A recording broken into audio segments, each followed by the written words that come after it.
Soleh. Apa kabar, Pak? Alhamdulillah sehat. Sehat. Alhamdulillah, Bang, di channel saya ini Sregar Islam 96. Nanti bisa Bang lihat di channel saya. Alhamdulillah subscribernya udah 1.300 sekian. Alhamdulillah. Nah, kali ini saya mengundang Abang untuk berdiskusi tentang hari ini kan memperingati Hijrah Mi'raj, Bang. Ya kan?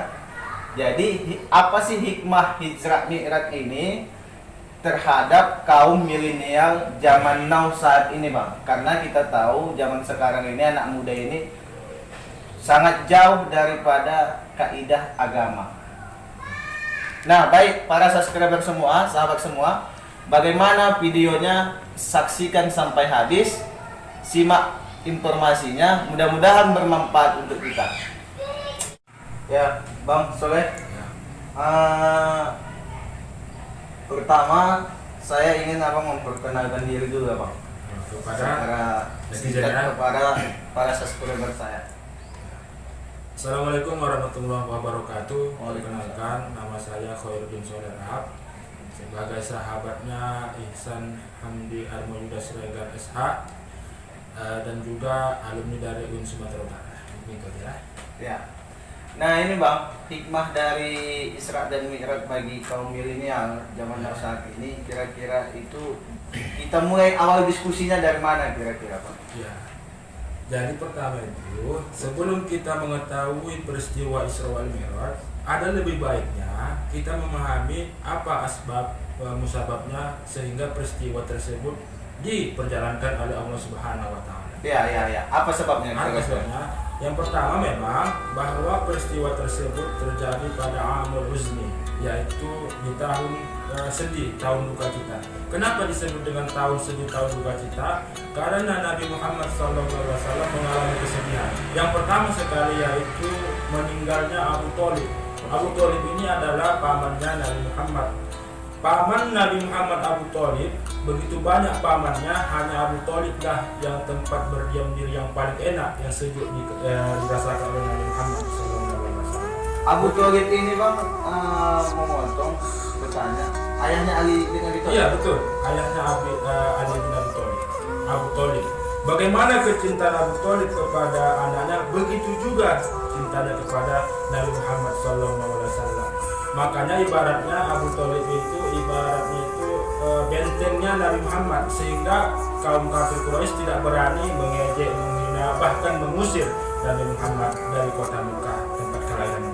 Tokoh masyarakat ya termasuk. Iya, tokoh masyarakat, orang-orang kafir Quraisy, karena kan Nabi Muhammad begitu banyak yang membenci dia.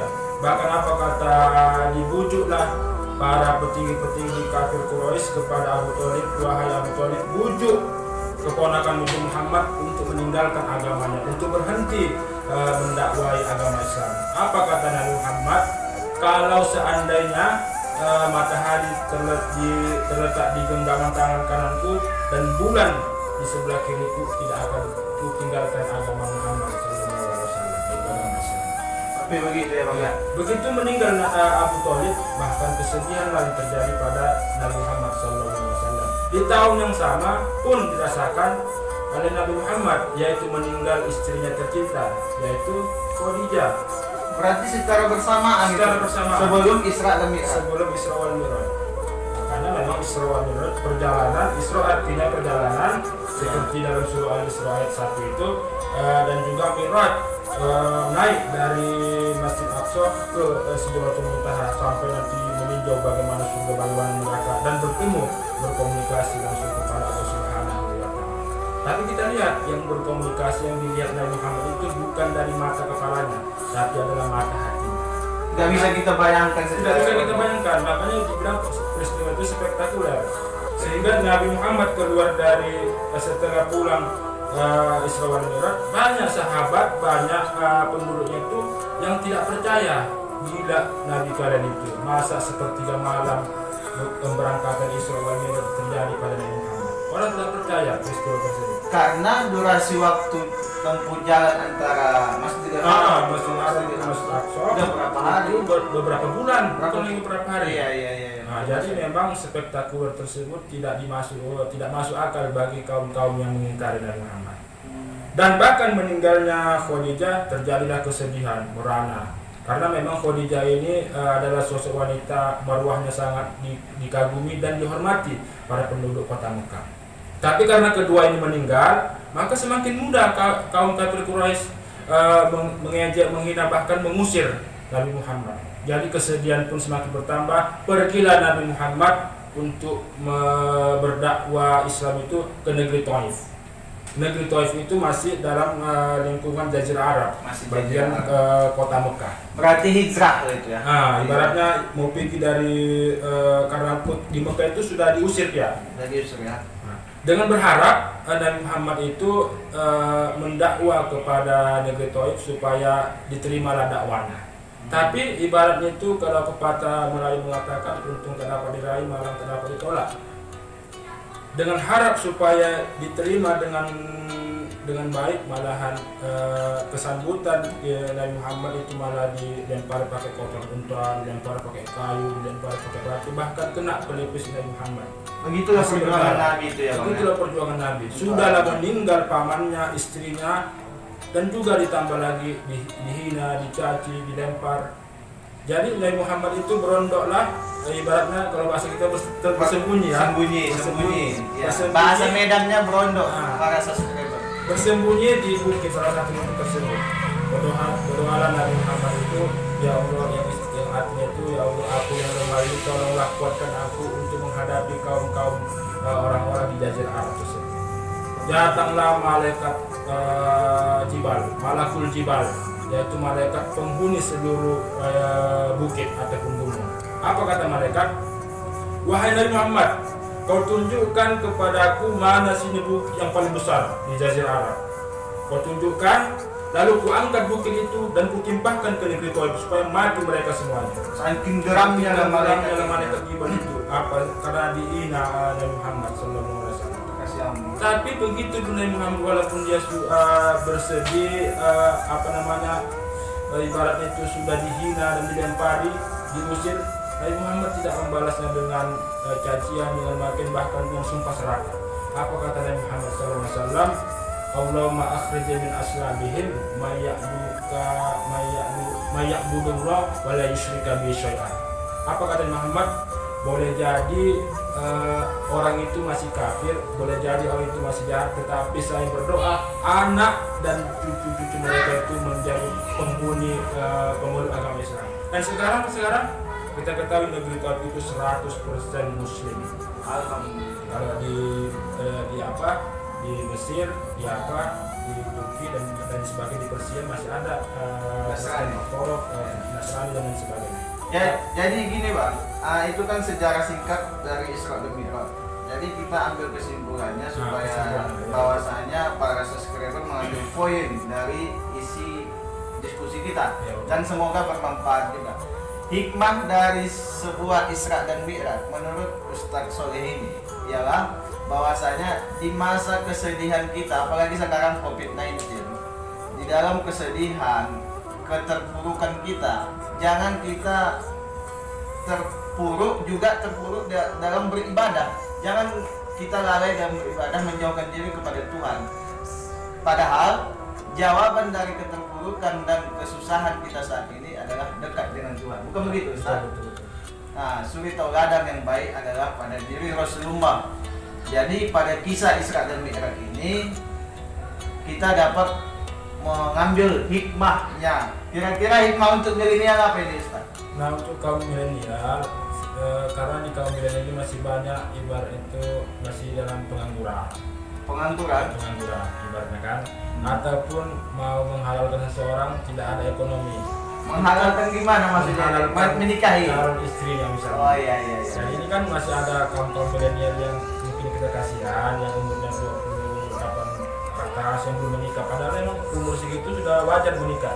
Tetapi karena kondisi ekonomi yang tidak memadai, dia hanya mengurungkan diri dan juga ibarat itu kesedihan itu tidak memahami bagaimana supaya bisa cari jalan keluar dari kesedihan. Maka cari jalan keluar kesedihan itu adalah yang pertama bersabar. Bagaimana Nabi Muhammad bersabar? Udah bersabar, ikhtiar bertawakal kepada Allah Subhanahu wa Ta'ala. Walaupun orang menghina kita, walaupun orang mengejek kita, walaupun orang sumpah serapah kita, tetaplah kita berdoa yang baik kepada dia. Kenapa? Karena ketika Anda dizolimi, ketika Anda disakiti, Anda mendapatkan doa ijabah, jatah doa ijabah ibaratnya. Nah, jadi kalau Anda doakan kepada dia yang jelek, jatah doa ibadah itu kepada dia, kan sayang rugi Anda. Jadi lebih baik doakan kepada kesuksesan dari Allah Subhanahu wa taala, semoga sukses, pintar, dan mendapatkan uang yang banyak. Udah dapat jatah. Kalaupun nanti dia zolim kepada Anda, banyak cobaan, ujian dan juga musibah, tetap juga berdoa kepada diri Anda. Jangan doakan kepada dia yang jelek. Karena Anda mendapatkan jatah doa itu sayang untuk dia. Sampai nanti begitu seterusnya, sampai nanti pada akhirnya dia akan menyesal atas apa hinahan maupun juga cacian kepada Anda sendiri. Jadi salah satu balas orang yang menghina kita adalah dengan kesuksesan dan juga dekat kepada Allah Subhanahu wa taala. Jadi untuk para generasi milenial saat ini, ya kita tahu bahwasanya generasi saat ini kan sangat jauh tantangan umat Islam saat ini, Pak. Apalagi dengan aplikasi TikTok ya. TikTok banyak moralitas generasi Islam itu yang terkuras. Jadi nggak mau lagi mempelajari Isra dan Mi'raj ini, Bang.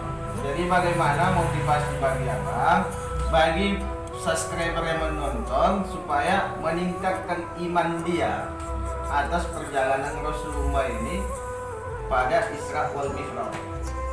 Yang pertama, bagaimana ibaratnya kalau kita mencintai Nabi, yang pertama itu kita harus membaca sejarahnya Nabi Muhammad SAW. Karena mustahil kita mencintai Nabi tidak begitu paham bagaimana sirah nabawiyah, perjalanan Nabi Muhammad SAW. Karena Nabi Muhammad lah yang menjadi contoh bagi kita. Bagaimana Nabi Muhammad ketika mendapatkan musibah, bagaimana ketika mendapatkan nikmatan, bagaimana ketika menghadapi permasalahan, ujian dan cobaan. Contohlah Nabi Muhammad SAW. Nah, kalau kita terapkan pada kehidupan kita ini, untuk kita bisa membentengi diri dari perbuatan-perbuatan yang jauh dari Allah Subhanahu wa taala, maka ibarat itu kita dekati Allah Subhanahu wa taala. Karena semakin kita dekat kepada Allah Subhanahu wa taala, maka kita semakin jauh dengan setan. Kalau kita semakin dekat dengan setan, maka kita semakin jauh dengan Allah Subhanahu wa taala. Orang yang jauh dengan Allah Subhanahu wa taala tidak akan senang, tidak akan bahagia hidupnya selama di dunia maupun nanti di akhirat. Baik Ustaz. Saya rasa itu udah cukup jelas penjelasannya. Kira-kira Ustaz, resume dari diskusi kita ini tolong disampaikan kesimpulan. Ya, baik. Kesimpulan bahwa setiap kesedihan disitulah Allah meninggikan derajat bagi hambanya yang memang betul-betul sabar, ridho dan ikhlas kepada Allah Subhanahu wa taala. Kenapa? Karena memang malam biqadarihin faltal mimrab dan siwaya. Siapa yang tidak ridho akan takdir dan iradat Allah Subhanahu wa taala, maka tolong keluar dia dari bumi kolong jembatan Allah ini. Jadi mau kemana lagi kita coba? Kalau kita tidak menerima takdir dari Allah Subhanahu wa taala. Walaupun memang tidak menerima dengan takdir Allah Subhanahu wa taala, haruslah kita dengan ikhtiar mengubah diri kita sendiri. Karena memang kalau kita sendiri yang mau mengubah hidup kita ini, maka insya Allah berubahlah hidup kita. Kita ubah pribadi kita, karakteristik kita ubah ibadah kita untuk bisa mendekatkan diri kepada Allah. Maka insya Allah kaum milenial seluruhnya akan berubah nasibnya. Kalau udah berubah nasibnya kan enak. Semua kita kaya, semua kita mapan, semua kita sudah berpendidikan, semua kita berilmu, maka semua mudah untuk masuk surga. Orang dermawan, orang kaya itu mudah masuk surga dengan hartanya. Orang yang berilmu itu mudah masuk surga dengan ilmunya. Orang-orang yang bersabar itu mudah masuk surga dengan kesabarannya, dengan membersihkan hatinya. Allah. Jadi Ustaz, saya pernah baca entah hadis entah apa, kan Ustaz entah juga pepatah Arab kan gitu, bahwasanya jika negerimu mau maju maka perbaikilah akhlak dari generasimu, Ya, betul. bahkan juga perempuanmu kan gitu. Jadi dengan diskusi kali ini mudah-mudahan menjadi momen bermanfaat kepada wanita yang menonton